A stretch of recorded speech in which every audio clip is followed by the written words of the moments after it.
है ना। चलो यहाँ से ले रहे हैं यूनियन टेरिटरी, देख रहे हैं अपन। तो अपन देख रहे थे यूनियन टेरिटरी है ना, 2 यूनियन टेरिटरी ऐसी है जिनके अंदर हाई कोर्ट है। इससे पहले अपन ने देखा कि 3 ऐसी है जिनके अंदर विधानसभा थी, स्टेट लेजिस्लेटिव असेंबली थी। 3 देख ली अपन ने, कौन सी? पौंडीचेरी देखी, दिल्ली देखी। यार अभी अभी तो देखी, ऐसे क्या कर रहे हो यार? और जम्मू एंड कश्मीर 1 सेकंड पहले तो देखी है, वीडियो चेंज हो गया तो क्या हुआ, पागल है ना। अब अपने देख रहे हैं जिनमें 2 में हाई कोर्ट है, किसमें? एक तो दिल्ली में 1966 में, और एक जम्मू कश्मीर में। पौंडीचेरी निकल गए यहाँ से अलग, है ना भाई। 3 में ये थे ना यार, पौंडीचेरी दिल्ली आ गए ना, मतलब यार दिल्ली आ गया ना ये ऐसे, और जम्मू कश्मीर यहाँ आ गया, पौंडीचेरी अलग निकल गया, नीचे वाला अलग हो गया, खत्म। 2 तो आए ना, 2 तो कॉमन ही। अब आ गया अपन दिल्ली एनसीआर जो मैं आपको बता रहा था, ठीक है। इसके अंदर बड़ा सा कॉन्सेप्ट है दिल्ली एनसीआर। किस कॉन्स्टिट्यूशन अमेंडमेंट में? 69 कॉन्स्टिट्यूशन अमेंडमेंट 1991। इसी के तहत 1993 में विधानसभा बनी। मैंने बताया कितने, 70 सदस्यीय। किसकी अध्यक्षता में, मतलब किस आयोग ने सिफारिश दी थी? काजू भूल गए, कैलाश नाथ काजू, काजू समझ गए। हेड कौन होता है? एलजी। किन में? 5 में। बताया था, एल बनाया था पिछली फाइल में, भूल गए पागल। पिछला वीडियो नहीं देखा, पहले वो देख लो। कहाँ रहेंगे 5? सर जम्मू एंड कश्मीर, लद्दाख 2, तीसरा दिल्ली, चौथा पौंडीचेरी, 5वां अंडमान निकोबार। 5 में एलजी, 3 में प्रशासक। चंडीगढ़ 1, दादरा नगर दमन 2, लक्षद्वीप 3। ठीक है, ऐसे हैव क्या विधानसभा है 1991 में, मतलब 1991 के अधिनियम के तहत 1993 में बनी, ऐसे लिख लो। 1993 में बनी थी, ठीक है। हाईकोर्ट 1966 है। विधानसभा में सीट्स कितनी है? 70। किस संविधान संशोधन 69वें 69 कॉन्स्टिट्यूशन अमेंडमेंट के तहत 1991 में यहाँ पे 70 सदस्य 70 मेंबर लेजिस्लेटिव असेंबली बनाई गई। देखो याद कितना अच्छा, देखो 69 के बाद क्या आता है? 70 ही तो आता है, खत्म। तो 70 सदस्यीय विधानसभा किस संविधान संशोधन से बनाई गई? 69वें संविधान संशोधन से। 70 members constitution, 70 member legislative assembly was constituted under which constitution amendment? 69 constitution. तो 69 में कॉन्स्टिट्यूशन अमेंडमेंट हुआ है, 70 के अंदर 70 मेंबर बन गई, खत्म, ऐसे। 1991 में हुआ था कॉन्स्टिट्यूशन अमेंडमेंट, और ये 1993 में बनी है, ठीक है। टोटल सीट्स हैं 70, और ये अब देखो ये वेरी इंपॉर्टेंट कर लो ये कॉन्सेप्ट। अच्छे अच्छे धुरंधर यहाँ पे कच्चा खा जाते हैं, ठीक है। Council of minister, council of minister जो है ना, एक मैक्सिमम कितनी हो सकती हैं कि 10% ऑफ टोटल, विधानसभा के अंदर टोटल सीट है उसका 10% इंक्लूडिंग सीएम, तो कितने हो सकते हैं? 7, है ना। मैंने बताया कि भाई 70 सीटें हैं, 70 का 10% निकालेंगे, 70 का 10% निकाला अपन ने, ये एक ये गया, एक ये गया, 7 आ गया ना, खत्म। तो 7 इंक्लूडिंग सीएम, तो 7 मंत्री हो सकते हैं दिल्ली के अंदर। अब देखो ये इंपॉर्टेंट क्यों है, क्योंकि अन्य जो राज्य है ना, मतलब 28 राज्य हैं अपने पास, और एक दिन में 2 में विधानसभा और है, टोटल 3 में विधानसभा। जम्मू कश्मीर पौंडीचेरी बच गई, वहाँ पे 15% लागू होता है नियम। वहाँ क्या है देखो, वहाँ 15%, ठीक है ना। 15% किसका? जितनी आपकी पूरा स्ट्रेंथ है उसका। लोकसभा में 50% ही है, तो मैक्सिमम तो ये हो सकता है 15%, मिनिमम 12, ठीक है ना। और ये कहाँ से का, ये 93rd नहीं है, 91st है ये, ठीक है ना। ये चीज़ कहाँ कही गई है? 91वां संविधान संशोधन 2003 में ये बात कही गई है ये, ठीक है। अभी याद कैसे रहेगा 91वां संविधान संशोधन, याद कैसे रहता है मैं आपको बताऊँ। जैसे मैंने बताया 15% तो याद रहेगा ना आपको, 15%, ठीक है। ये मैक्सिमम जो स्ट्रेंथ है 15% ऑफ द हाउस। लोकसभा में कितनी? 15%, पूरा संसद का नहीं, लोकसभा की टोटल स्ट्रेंथ का 15%, 543 का 15%। राजस्थान में कितने हो सकते हैं? राजस्थान की स्ट्रेंथ है 200, तो 200 का 15% अपन ने निकाला तो कितना हो गया? 30। 15% निकाला, 0 से 0 गया, ये 2 15 2 30, 30 ऐसे, ठीक है। तो 15 तो याद रह ही जाएगा। तो 15 में जो 1 जो आ रहा है, नहीं कहाँ से आ रहा है? 91 से आ रहा है, 91st। और ये 5 कैसे बनेगा? 2003 अपन लिखते हैं ना, तो ये 2 और 3 को अपन जोड़ेंगे, 2 + 3 कितना हो गया? 5, तो ये 5 ये लिखा हुआ है ऐसे, ठीक है। यूं देखो यहाँ पे 93rd लिखा हुआ था, मेरे को अपना भी याद आ गया, जैसे देखेगी 91st है ये, ऐसे। तो ऐसे ढंग से याद रखोगे चीज़ों, कॉन्सेप्ट से तो याद होती हैं, थोड़ा सा लॉजिक बना के, और ये पहली बार में याद होती है, मैं बताऊँ। तो इसलिए पहली बार जब किसी चीज़ को पढ़ो ना, बिल्कुल शांति से तसल्ली से पढ़ो, सारी दुनियादारी छोड़ के। कि साला महाकाल भी आ जाएगा ना, तो भी वो मेरे को नहीं ले जा सकता, इतनी तन्मयता से पढ़ो, तो अपने आप क़यामत झुकती है आपकी तरफ। फिर नेक्स्ट देखते हैं, सीएम अपॉइंटेड बाई, यहाँ के सीएम कौन अपॉइंट करता है? राष्ट्रपति। और जैसे अपन राज्यों में पढ़ते हैं तो वहाँ गवर्नर करते हैं सीएम को अपॉइंट, यहाँ राष्ट्रपति करते हैं। यूटी हाँ 3 जगह तो करेंगे ना यार। पौंडीचेरी में 63 से करते आ रहे हैं, दिल्ली में 93 से करते आ रहे हैं, और जम्मू कश्मीर में 2019 से करते आ रहे हैं, खत्म। कौन? राष्ट्रपति। सीएम को नियुक्त, अदर मिनिस्टर को नियुक्त कौन करता है? राष्ट्रपति करता है, परंतु किसकी सिफारिश पर? काउंसिल ऑफ मिनिस्टर की सिफारिश पर, मुख्यमंत्री नहीं, council of minister. Minister responsible to, हर प्रकार के मंत्री की 2 प्रकार की जिम्मेदारी होती है, व्यक्तिगत है ना, इंडिविजुअल किसके प्रति, राष्ट्रपति के प्रति। तो इसलिए हर मंत्री टिल प्लेजर ऑफ प्रेसिडेंट काम करता है, और कलेक्टिव रेस्पॉन्सिबिलिटी विधानसभा के प्रति, है ना। ये मैंने आपको केंद्र में भी जब अपन भाग 5 पढ़ रहे थे वहाँ भी मैंने बताया था, इंडिविजुअल रेस्पॉन्सिबल होता है राष्ट्रपति के प्रति हर मंत्री, ठीक है। कोई शपथ किसने दिलाई हुई उसको, मंत्री की, राष्ट्रपति ने। और दूसरा कलेक्टिवली सामूहिक रूप से किसके प्रति उत्तरदायी होते हैं, लोकसभा के प्रति, ठीक है ना। संसद के प्रति उत्तरदायी नहीं होते, कलेक्टिव लोकसभा के प्रति होते हैं, ठीक है ना, क्योंकि पॉपुलर हाउस होता है इसलिए, ठीक है। फिर एलजी और लेफ्टिनेंट गवर्नर में, एलजी या काउंसिल ऑफ मिनिस्टर में बने नहीं, जैसे मैंने दिल्ली में बताया अभी किरण बेदी का मैंने एग्जांपल दिया। तो एलजी का होता है, उस मैटर को कहाँ ले जाता है, किसके पास, राष्ट्रपति को वो रेफर कर देते हैं। फिर जब आर्टिकल 356 लगता है, लग सकता है यहाँ यूनियन टेरिटरी में भी, ठीक है, failure of constitutional machinery article 352 के तहत, है ना, संवैधानिक तंत्र का विफल होना। ये किस आर्टिकल में लिखा हुआ है, ये मतलब 352 तो लगता है, लेकिन संवैधानिक तंत्र विफल होना ये परिभाषा कहाँ है। तो देखो मैंने बताया था, है ना, यह इसको 356 करो यार, ये 352 तो राष्ट्रीय आपदा है, 356 है राज्यों के अंदर राष्ट्रपति शासन due to failure of constitutional.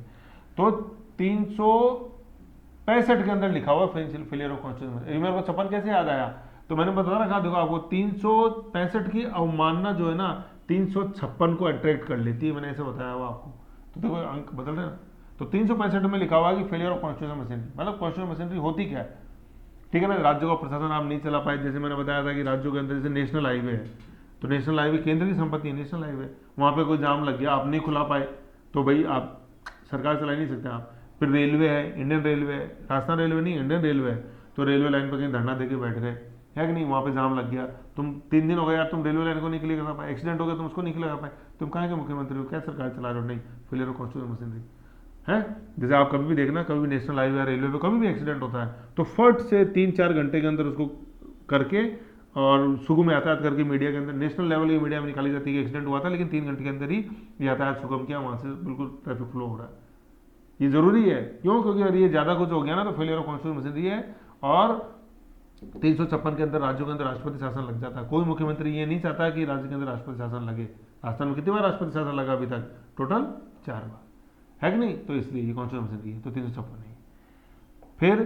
फिर आगे ऑर्डिनेंस, अध्यादेश, आधा आदेश को क्या बोलते हैं, अध्यादेश। भाई पूरा आदेश, पूरा कानून तो विधेयक कानून, ये आधा आदेश अध्यादेश जारी कर सकता है लेफ्टिनेंट गवर्नर, लेकिन ये मैक्सिमम लाइफ क्या होती है, 6 महीने और 6 सप्ताह, 6 मंथ 6 वीक, है ना। मतलब 6 महीने के अंदर, 6 महीना तो इसलिए क्योंकि 2 सदनों के बीच के अंदर 6 महीने का ज़्यादा ज़्यादा टेन्योर होता है, तो 6 महीने। फिर जिस दिन से सदन बैठा उसके 6 सप्ताह के अंदर अंदर, 6 सप्ताह का मतलब हो जाता है 1 महीने के अंदर 4 सप्ताह होते हैं, तो 1.5 महीने के अंदर अंदर ये पास होना चाहिए जब हाउस बैठ गया। तो एक किसी भी अध्यादेश, चाहे वो राष्ट्रपति बनाए, चाहे एलजी बनाए या प्रशासक बनाए, है ना, उसकी मैक्सिमम लाइफ क्या होती है, 6 माह और 6 सप्ताह होती है। उसके बाद वो नहीं रहता अस्तित्व में, और बीच में अगर विधानसभा भंग हो गई तो उसके साथ ही ये भंग हो जाता है। क्यों, क्योंकि विधानसभा तो पास ही नहीं किया, तो कहाँ का अध्यादेश, ऐसे। फिर अध्यादेश ला तो सकता है एलजी, या एलजी के डेस्क करके एडी भी लिख लेना है, प्रशासक ला सकता है, लेकिन लाता किसकी सहमति से है, किसकी पूर्व अनुमति, राष्ट्रपति की पूर्व अनुमति से। फिर एलजी एनी टाइम उस अध्यादेश को वापस ले सकता है, और अगर कब खत्म हो जाता है ये अध्यादेश, जब विधानसभा डिसॉल्व हो जाए, भंग हो जाए तो, ठीक है। और भंग कौन करता है, भंग इसको एलजी करता है, किसकी सिफारिश पर, राष्ट्रपति की सिफारिश पर, काउंसिल ऑफ मिनिस्टर की सिफारिश पर नहीं करता। काउंसिल ऑफ मिनिस्टर की तो सिफारिश मानने के लिए बाध्य ही नहीं है, तभी तो विरोध उत्पन्न होता है, और फिर राष्ट्रपति को दे देता है मैटर एलजी, ठीक है, ये एलजी। अब देखो क्या है कि जैसे अपन ने देखा 3 यूनियन टेरिटरी के अंदर तो विधानसभाएं हैं, लेकिन सब में नहीं है, 5 रह गई, तो उनका फिर कैसे तालमेल बनता है केंद्र सरकार और वहाँ के में। तो वहाँ पे एडवाइजरी कमिटीज होती है यूनियन टेरिटरीज के लिए, AAC क्या है, एडमिनिस्ट्रेशन एडवाइजरी कमेटी, ठीक है। ये किसके अंडर में काम करती है, भारत सरकार, क्योंकि यार वो टेरिटरी प्रदेश ही ऐसा है जो केंद्र के अंडर में, तो केंद्र सरकार की चलेगी। कार्य आवंटन नियम 1961 के तहत काम करती है। नोडल एजेंसी इनमें कौन होता है, होम मिनिस्ट्री, ये बहुत इंपॉर्टेंट है। अभी जैसे मैं बोलता हूँ, जैसे फॉर एग्जाम्पल देखो आर्टिकल नंबर 54 जो है ना, ये कहता है भारत का राष्ट्रपति होएगा। फिर इसमें आप थोड़ा वो डिटेल में आओ, आर्टिकल 74 आएगा, एक प्रधानमंत्री होता है जो कि सिफारिश करता है किसको, राष्ट्रपति को, किसके, उस पर काउंसिल ऑफ मिनिस्टर की सिफारिश पे। तो अब मैं बताऊँ, देखो यूनियन टेरिटरी को कौन गवर्न करता है, वैसे तो डायरेक्ट रूप में एलजी, लेकिन इनडायरेक्ट रूप में राष्ट्रपति। लेकिन राष्ट्रपति को भी गवर्न कौन कर रखा है इनडायरेक्ट रूप से, काउंसिल ऑफ मिनिस्टर, ये आर्टिकल 73-74 के थ्रू। तो काउंसिल ऑफ मिनिस्टर में ये होम मिनिस्टर जो है ना, ये जिम्मेदार होता है यूटी के प्रशासन के लिए, क्यों? क्योंकि ये बोलेगा राष्ट्रपति को, राष्ट्रपति बोलेगा एलजी को, और फिर एलजी वो यूनियन टेरिटरी वैसा काम करेगा। तो एक क्वेश्चन ये पूछा गया कि ये जो है ना यूनियन टेरिटरी, ये किस मिनिस्टर के अंडर में आती है? तो ये होम मिनिस्टर के अंडर में आती है ना। ये पता रखो, ये डेटा बहुत इंपॉर्टेंट है, ये क्वेश्चन आते हैं किस मिनिस्टर के अंडर। जैसे फॉर एग्जाम्पल बताऊँ, ये आधार का जो जितना भी डेटा है ना, आधार के डेटा के लिए कौन सी मिनिस्ट्री जिम्मेदार है बताओ, पॉज करो और मुझे बताओ, नहीं तो मैं बता देता हूँ, होम मिनिस्ट्री। ऐसे जो अपनी कैलाश मानसरोवर यात्रा होती है, कैलाश मानसरोवर यात्रा, इसको कौन कौन गवर्न करता है? होम मिनिस्ट्री नहीं करती। कौन करता है? Home ministry. फिर कौन करता है? इसको फॉरेन मिनिस्ट्री करती है। क्यों करती है फॉरेन मिनिस्ट्री? मैं बताऊँ क्यों। क्योंकि कैलाशनाथ यात्रा के लिए आपको कहाँ जाना पड़ता है? तिब्बत के अंदर जाना पड़ता है आपको। कैलाश मानसरोवर तिब्बत के अंदर स्थित है। भारत से बाहर गए ना, भारत के बाहर जाते फॉरेन मिनिस्ट्री आ जाती ऐसे। और एक आपने नाम सुना होगा अमरनाथ यात्रा का, है ना। दोनों यात्रा इसलिए बता रहा हूँ मैं आपको, अमरनाथ यात्रा का। अमरनाथ यात्रा करती है होम मिनिस्ट्री, क्योंकि वो अपने देश के अंदर है यार, होम के अंदर तो होम मिनिस्ट्री करेगी। बाहर जा रहे हो कैलाश मानसरोवर यात्रा, तो वो बाहर का बाहर विदेश मंत्रालय करेगा। ऐसे आधार का डेटा होम, आधार वाला क्वेश्चन आया है, ठीक है ऐसे। तो यूटी का प्रशासन होम। फिर ओनली फॉर, ये जो मैंने बताया ना एडवाइजरी कमेटी डबल ये केवल उनके लिए है जिनके पास 9 विधानसभा, जिनके पास विधानसभा नहीं है।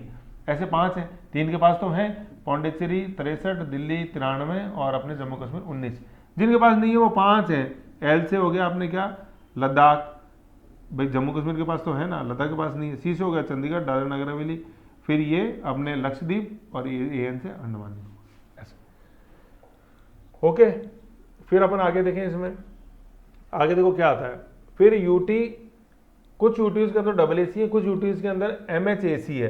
एमएचएसी क्या है?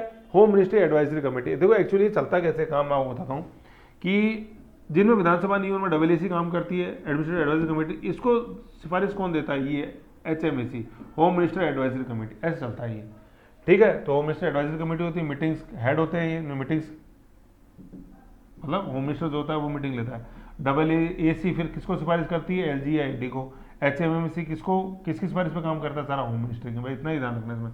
इसमें मेंबर्स कौन कौन होते हैं? होम मिनिस्टर एडवाइजरी कमेटी संबंधित एमपी, ये एलएसबी मेंबर्स, है ना, ये मतलब अपनी लोकल एलएसबी मतलब लोकल सेल बॉडीज के मेंबर्स, ठीक है। जैसे वहाँ पे नगर निगम है, पंचायत ये हैं जो, ठीक है, ये नगर निगम से संबंधित जितने भी अपने लोकल सेल बॉडीज हैं, ये इसमें एचएमसी में आती हैं। वर्क क्या होता है? सोशल इकोनॉमिक डेवलपमेंट होता है पूरा का पूरा, ठीक है ना। तो ये बस सीधा सा अपन को ध्यान रखना है, डबल एसी और एचएमएसी जो है ये उन यूनियन टेरिटरीज के लिए काम करते हैं, उन यूनियन टेरिटरीज में काम करते हैं जिनके अंदर विधानसभाएं नहीं है, ठीक है। ये इतना सा छोटा सा। फिर देखो एक मोटा मोटा डिफरेंस है। तो ये वैसे क्या डिफरेंस मैंने 3-4 बार इस पूरी फाइल में पढ़ लिया अपन ने, लेकिन फिर भी कोई बात नहीं, चलो एक चूंकि अलग से लिखा हुआ है तो सारा अपन देख। डिफरेंस क्या होता है यूनियन टेरिटरी और राज्यों के अंदर? ये राज्य अपने 28 जो मैंने बताया, और ये है 8, ठीक है। सबसे पहले रिलेशन विद द सेंटर, तो ये फेडरल मतलब डिवीजन ऑफ यूनियन, मतलब यूनियन के साथ डिवीजन शेयर करते हैं पावर 7 शेड्यूल के तहत, 7वीं अनुसूची के अंदर 3 जो लिस्ट है उसमें। और ये यूनियन टेरिटरी, ये यूनिटरी है, ये कोई भी शेयर नहीं करते हैं। डिवीजन ऑफ पावर यहाँ पे है, यहाँ पे नहीं है। ऑटोनॉमी राज्यों को है, केंद्र शासित प्रदेशों को नहीं है। ऑटोनॉमी का मतलब होता है राज्य सूची के विषय पर कानून बनाना, ठीक है। ये बना सकते हैं, ये सब ये नहीं बना सकते। 239 ए सब पे बना सकता है, डबल ए दिल्ली सब पे नहीं बना सकता, 3 पे नहीं बना सकता, ठीक है। फिर जम्मू कश्मीर आ गया तो वो 2 पे नहीं बना सकता, और डबल ए सब पे बना सकता है। ऑटोनॉमी नहीं है। फिर एडमिनिस्ट्रेटिव सिमिलरिटी, यहाँ पे सब में सिमिलर है, 28 राज्यों में मुख्यमंत्री होएगा, विधानसभा गवर्नर, मुख्यमंत्री, ऐसे, ठीक है ना। कईयों के अंदर 6 हैं बाई कैमरियल, वो बात अलग है, लेकिन यहाँ के अंदर सिमिलरिटी नहीं है। एलजी और एडी अलग अलग है। फिर कईयों में यूनियन टेरिटरी है, कईयों में विधानसभाएं 3 में, हाई कोर्ट सब में नहीं है, 2 में ही है, अपने जम्मू कश्मीर और दिल्ली, मतलब दिल्ली और जम्मू कश्मीर। लॉ लिस्ट, ये स्टेट लिस्ट के विषय पर और कॉर्नर लिस्ट पर कानून बना सकते हैं। फिर यहाँ लिखा हुआ 3 मॉडल लिख दिए, पौंडीचेरी सब पे बना सकता है, ए, दिल्ली डबल ए सब पे नहीं बना सकता, 3 पे नहीं बना सकता। 1, 2, 18, 1 law and order, 2 police, 18 land. Jammu and Kashmir 2 विषयों में नहीं बना सकता, लॉ एंड पुलिस। फिर लॉ बाय पार्लियामेंट, पार्लियामेंट कब इन पे लॉ बना सकती है स्टेट लिस्ट पे? In extraordinary situations. Extraordinary ये 5 सिचुएशन होती है, मैंने बताई थी अभी आपको। 239, 252, 3 मतलब 249, 239, 252, 239 ये है राष्ट्र महत्व घोषित करके 2 से अधिक राज्यों की सिफारिश पर।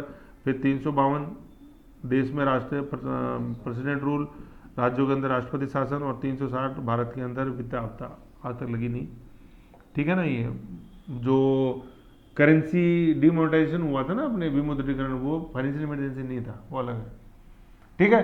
और जबकि यूटी जो है ऑन ऑल 3 लिस्ट, ठीक है, मतलब इसमें ये बता रहे हैं कि लॉ बाय पार्लियामेंट, पार्लियामेंट तीनों लिस्ट के ऊपर कानून बना सकती, जो अभी नहीं पढ़ा था ना अपन ने ऊपर ने, कि चाहे तुम्हारे पास विधानसभा है तो भी कुछ नहीं, संसद को अन्य शक्ति है उस पर कानून बनाने की, राज्य सूची के विषय में भी ऐसे, ठीक है ना। लेकिन अमूमन संसद बनाती नहीं अगर विधानसभा है तो, लेकिन है संसद हो सकती, तभी तो ये केंद्र शासित प्रदेश है। अगर यहाँ की विधानसभा को अनन्य पावर मिल जाए कानून बनाने की, जैसे दिल्ली, पौंडीचेरी और जम्मू कश्मीर को, तो ये केंद्र शासित प्रदेश रहे ही नहीं, ऐसे 28 राज्यों के बरोबर हो गए ये तो भाई तुमको तुम्हारी जीवन कहते हैं ना कि औकात का पता लगता रहना चाहिए, वो चीज़ें समझ गए। फिर ये एक टेबुलर फॉर्म के अंदर मैंने समझा रखा, जो कुछ मैंने आपको समझाया तो सुन लो, देख लो, है ना। ये तो 8 का 8 कब कब बने, इनका हेड, इनमें लेजिस्लेटिव असेंबली है, तो जैसे क्या क्या, और ये अपने हाई कोर्ट कहाँ का है, देखो दिल्ली, पहले देख लेना गठन, ये 3 का देखो मैंने एक साथ बताया था, दिल्ली, अंडमान निकोबार, लक्षद्वीप का एक साथ, ठीक है। लक्षद्वीप इधर 56 और इधर अंडमान निकोबार और ऊपर दिल्ली,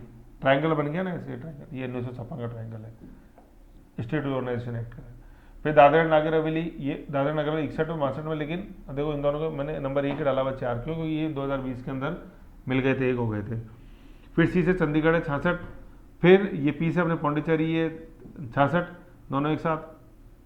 जम्मू एंड कश्मीर 2019 और लद्दाख 2019, ठीक है ना। अब देखो इसके अंदर क्या है, हाँ फिर देखो अपने LG 5 के अंदर 1 2 3 4 5, LG 5 में आ गया, 3 में प्रशासक आ गया, ठीक है। ये बता था LG L से जम्मू एंड कश्मीर, लद्दाख, दिल्ली, पौंडीचेरी, अंडमान निकोबार, और 3 चंडीगढ़, दादरा नगर लक्षद्वीप। लेजिस्लेटिव असेंबली दिल्ली के अंदर 70 है, 30 अपने आ गए अपने पौंडीचेरी के अंदर, और 90 आ गए अपने जम्मू एंड कश्मीर। 89 पे हुए थे चुनाव।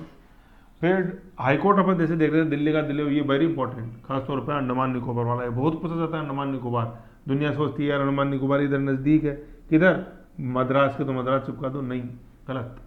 अगर ये क्वेश्चन आपका गलत हो रहा है ना, नहीं आता पता, तो आप सिलेक्शन नहीं होएगा जब तक ये इफेक्ट अच्छा याद नहीं करोगे अंडमान निकोबार वाला, ठीक है ना। एक तो एक क्वेश्चन अंडमान निकोबार का, एक अंडमान निकोबार का ये है कि इंडोनेशिया का कौन सा द्वीप अंडमान निकोबार के सबसे नज़दीक है, दुनिया लगा के आती है जावा, गलत, वो है सुमात्रा, सबसे बड़ा द्वीप है सुमात्रा, वही सबसे नज़दीक है अंडमान निकोबार के।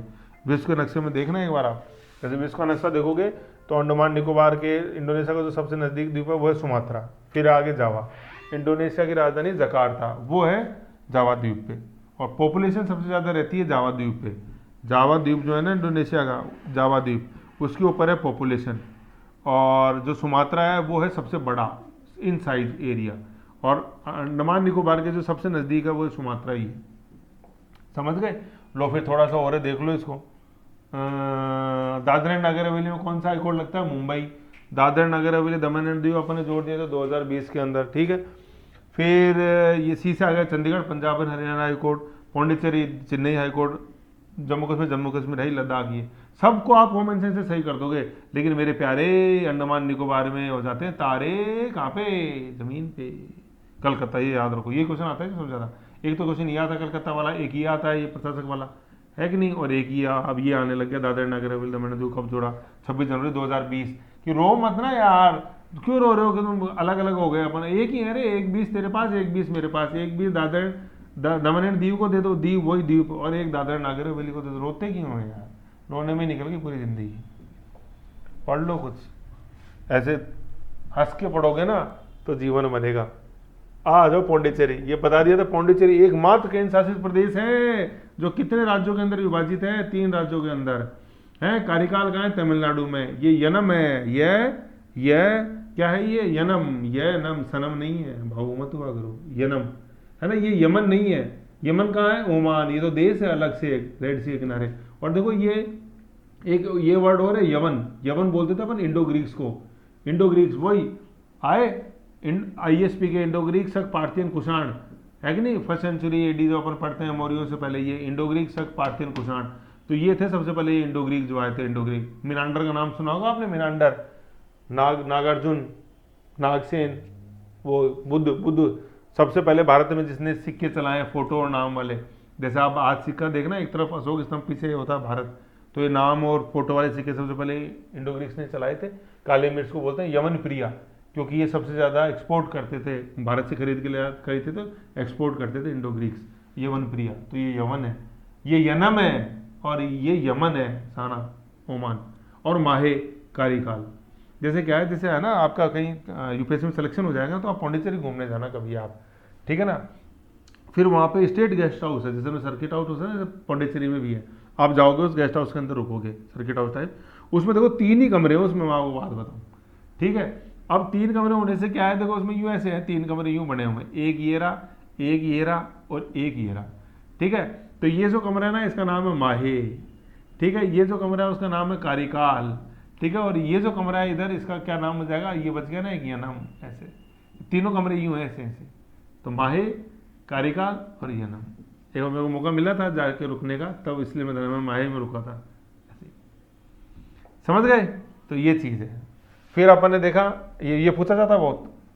फिर गोवा है ना, गोवा दमन एंड दादरा नागर हवेली, ये ऑपरेशन विजय से मिलाए गए थे, ठीक है। 1961 में हुआ था 10वां संविधान संशोधन, 10th कॉन्स्टिट्यूशन अमेंडमेंट।